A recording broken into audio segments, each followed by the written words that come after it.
JDCap 26 for just do tips and comparison hobbies, and I'm going to show you how to switch from the permanent coffee filter to the one for the cups. Stay tuned. You open it up like this, and you take this one out like this, okay? This is the permanent one, see, like that.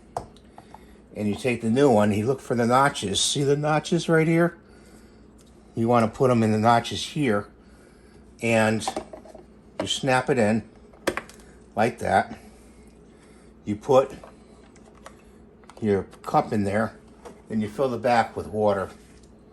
It's very easy to switch this over. If you have any questions, please leave them in the comments below. Go like this, and see it's got a flash like that. Push this gently, and you're making coffee. So please rate and subscribe and give me the thumbs up, and have a beautiful day.